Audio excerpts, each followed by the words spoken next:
प्रिय विद्यार्थियों, आज हम पेपर फर्स्ट जो हमारा सामाजिक अनुसंधान की पद्धतियां हैं उसके अंतर्गत यूनिट 1 से प्राकल्पना या उपकल्पना या जिसका अंग्रेजी रूपांतरण हाइपोथेसिस है उस टॉपिक के बारे में बात करेंगे।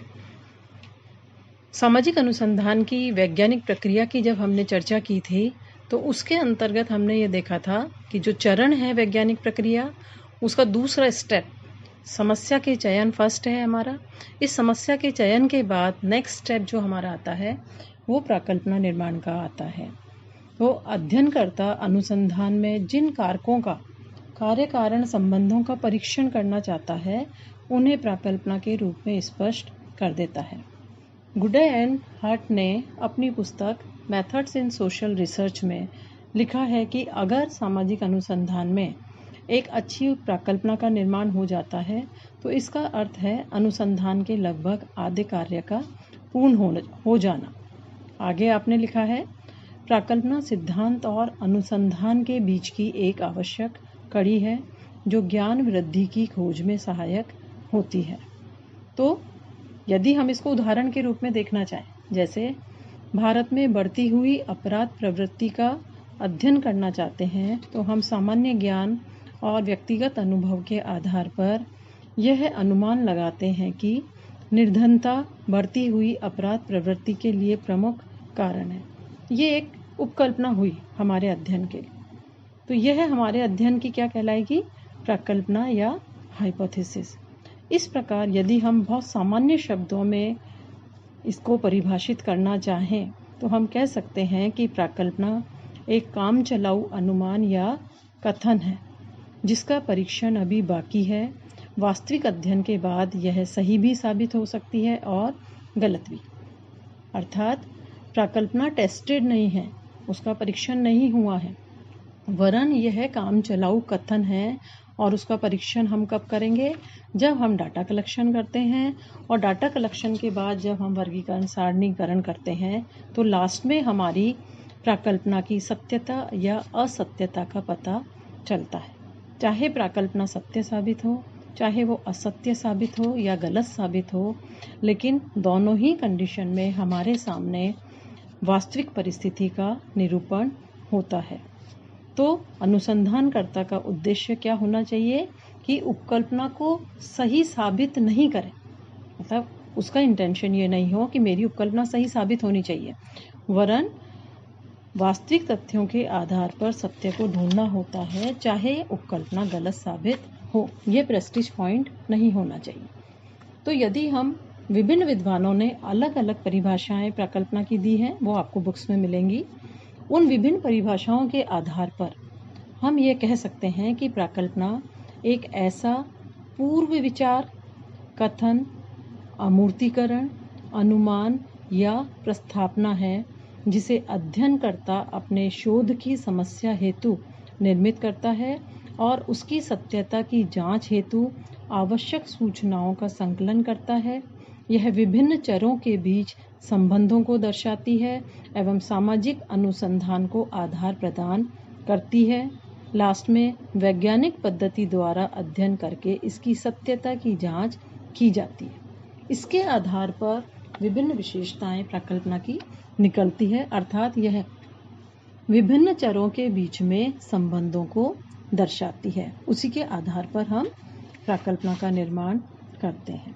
तो यदि हम ये कहें कि एक अच्छी प्राकल्पना या उपयोगी प्राकल्पना की विशेषताएं कौन कौन सी होती, तो देखिए, ये हम जब अनुसंधान कार्य करते हैं तो ये तो स्पष्ट है कि अध्ययन अथवा अनुसंधान में प्राकल्पना का निर्माण करना एक अत्यंत आवश्यक कार्य होता है, क्योंकि इसके बिना अनुसंधान का कार्य एक कदम भी आगे नहीं बढ़ना चाहिए। और प्राकल्पना हर प्रकार का विचार या प्रस्तावना नहीं है, वरन बहुत सोच समझ करके विभिन्न आधारों के आधार पर जब हम इसके स्रोतों की बात करेंगे कि किस प्रकार हम एक प्राकल्पना की चर्चा करते हैं, तब हम इसको और स्पष्ट रूप में देखेंगे। यहाँ हम ये देखेंगे कि एक उपयोगी प्राकल्पना की क्या क्या विशेषताएं होती हैं। तो सबसे पहले हम ये कहें स्पष्टता, यानी प्राकल्पना स्पष्ट होनी चाहिए, स्पष्ट शब्दों के अंतर्गत होनी चाहिए।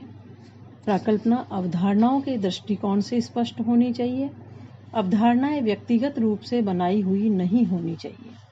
ऐसी भाषा का प्रयोग करना चाहिए जो सभी के समझ में आ जाए और जिसका सभी समान अर्थ लगा, यानी वो अनेकार्थक नहीं होनी चाहिए। यदि हमारी भाषा और कॉन्सेप्ट या अवधारणाएं अस्पष्ट और भ्रामक होंगी तो अन्य लोगों के समझ में नहीं आ पाएगा कि हमारी प्राकल्पना वास्तव में क्या है। तो क्लैरिटी या स्पष्टता एक उपयोगी प्राकल्पना की पहली विशेषता है। नेक्स्ट, आनुभाविक संदर्भ या एम्पिरिकल रेफरेंस जिसे हम कहते हैं, यह क्या है? प्राकल्पना ऐसी होनी चाहिए जिसकी तथ्यों द्वारा जांच की जा सकती, अर्थात ऐसे तथ्यों, कारकों और चरों से संबंधित हमारी प्राकल्पना होनी चाहिए जो समाज अथवा अध्ययन के क्षेत्र में जाकर एकत्रित किए जा सकें। अर्थात जो डाटा कलेक्शन है वो हम फील्ड में जाकर के एकत्रित कर सकें और उनकी प्रामाणिकता और विश्वसनीयता की जांच की जा सके या उनकी जांच संभव।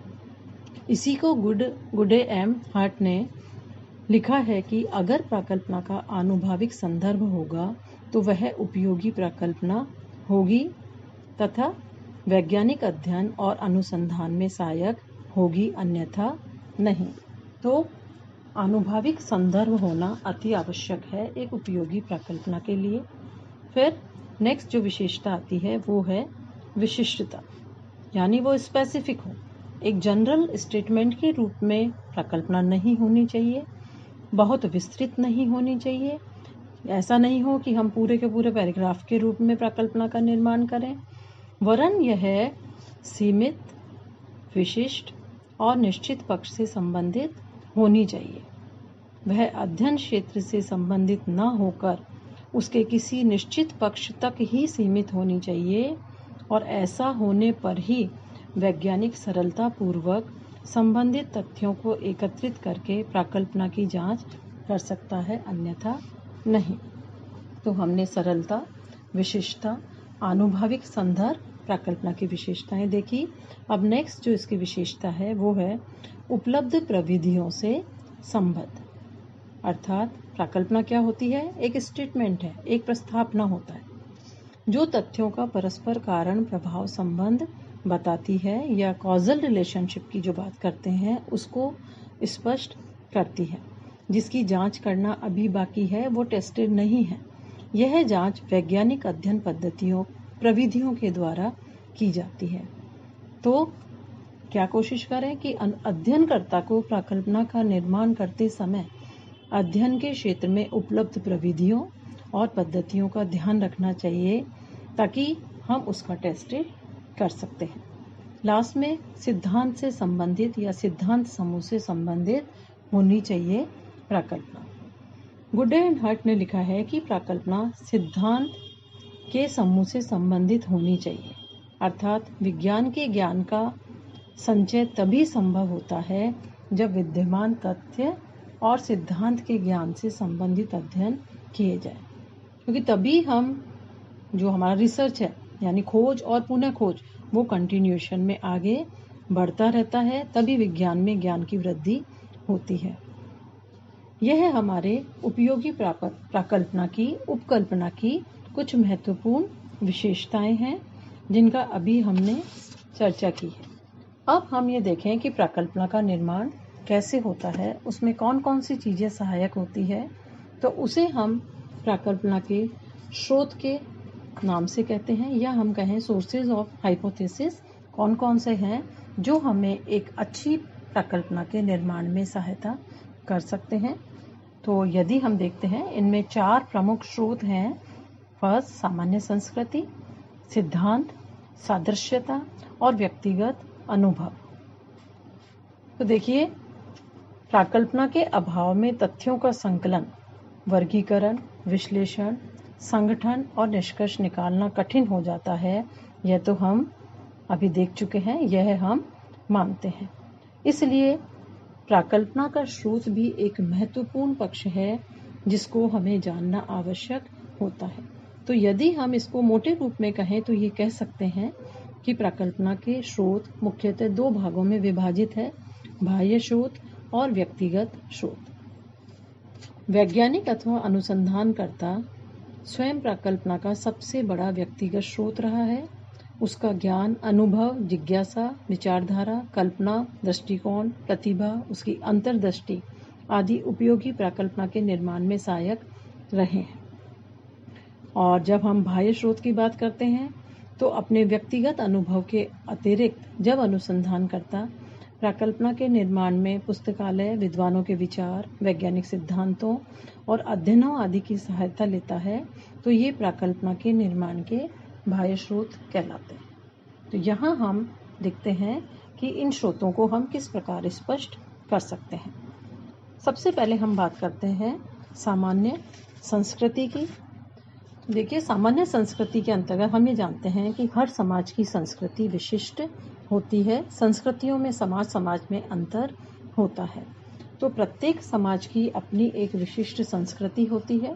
जैसे हम बात करें अमेरिकन संस्कृति की तो हम ये कहें कि वहाँ जो पाश्चात्य संस्कृति है उसमें व्यक्तिवाद, गतिशीलता, प्रतिस्पर्धा और समानता पर जोर दिया जाता है या भौतिकवाद के ऊपर जोर दिया जाता है। जबकि इसके विपरीत हमारी भारतीय संस्कृति परंपरा, सामूहिकता, कर्म आदि पर जोर देती है।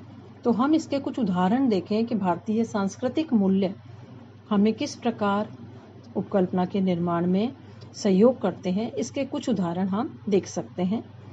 भारतीय परिवार में आवासीय संयुक्तता कम हो गई है, लेकिन कार्यात्मक संयुक्तता का अस्तित्व बना हुआ है। यह एक विशेष प्रकार की भारतीय संस्कृति पर आधारित उपकल्पना है।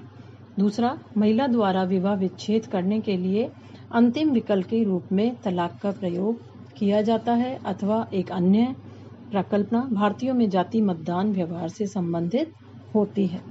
तो यहाँ हमारे जो सांस्कृतिक मूल्य है, इसके साथ साथ सामान्य संस्कृति में हमारे लोक विश्वास, सांस्कृतिक मूल्यों के अतिरिक्त लोक विश्वास भी प्राकल्पना के उपयोगी स्रोत होते हैं। अनुसंधानकर्ता अपने समाज में प्रचलित लोक विश्वास, धारणाएं, कहावतें, लोकोक्तियां आदि को प्राकल्पना के रूप में अध्ययन करके उनकी सत्यता, प्रामाणिकता और विश्वसनीयता की जांच कर सकते हैं और उनके द्वारा ज्ञान के विकास में सहयोग कर सकते हैं। इसी के साथ साथ जब हम संस्कृति की बात करते हैं तो ये है कि संस्कृति परिवर्तनशील है। तो हम समय के साथ साथ जो पुराने सिद्धांत हैं, जो समय के साथ साथ अप्रचलित हो गए हैं, उनका पुनः अध्ययन करके उस परिवर्तन की प्रक्रिया के अंतर्गत भी हम सांस्कृतिक तत्वों के आधार पर एक स्रोत के रूप में, प्राकल्पना के स्रोत के रूप में संस्कृति को मानते हैं। दूसरा, वैज्ञानिक सिद्धांत। गुडे एंड हट ने लिखा है कि विज्ञान स्वयं प्राकल्पनाओं का एक अच्छा स्रोत है, क्योंकि इसमें सिद्धांत यह स्पष्ट करता है कि क्या क्या जानकारियां ज्ञात है और क्या क्या अध्ययन हो चुके हैं। इस प्रकार सिद्धांत अनुसंधान को दिशा प्रदान करता है। अनेक बार सिद्धांत सामाजिक परिवर्तन के परिणाम स्वरूप गलत दिखाई देने लगते हैं। वैज्ञानिक पुराने सिद्धांत को ही प्राकल्पना बनाकर उनकी पुनः जांच करता है और इस प्रकार नए तथ्य पुराने सिद्धांत की जांच करने में सहायता करते हैं। तो वैज्ञानिक सिद्धांत हमारे प्राकल्पना का एक महत्वपूर्ण स्रोत है। नेक्स्ट, हमारे सादृश्यताएं या समरूपताएं। देखिए, कुछ चीज़ों में हमें समानताएं देखने को मिलती हैं। तो एक विषय विशेष के अंतर्गत जो अध्ययन हुआ है उसी को हम दूसरों में निरूपित कर सकते हैं। जैसे 19वीं शताब्दी के उत्तरार्ध में सामाजिक विज्ञानों में अर्थशास्त्र, राजनीति शास्त्र, समाजशास्त्र और सामाजिक मानवशास्त्र आदि में डार्विन का उद्विकासीय सिद्धांत का प्रयोग प्राकल्पना के स्रोत के रूप में विस्तार से किया गया। तो सादृश्यताएं प्राकल्पनाओं की अच्छे स्रोत हैं, फिर भी इसमें अनेक सावधानियों का ध्यान रखना चाहिए। और लास्ट में व्यक्तिगत अनुभव, तो न केवल लिखित संस्कृति, विज्ञान, सादृश्यताएं, वरन व्यक्ति के विशिष्ट अनुभव, उसके अपने व्यक्तिगत अनुभव प्राकल्पना के महत्वपूर्ण स्रोत के अंतर्गत आते हैं। तो हमने ये विभिन्न महत्वपूर्ण स्रोत देखे जो हमारे प्राकल्पना निर्माण के अंतर्गत सहायक होते हैं। इसी को कंटिन्यू हम नेक्स्ट टॉपिक के अंतर्गत करेंगे। Thank you.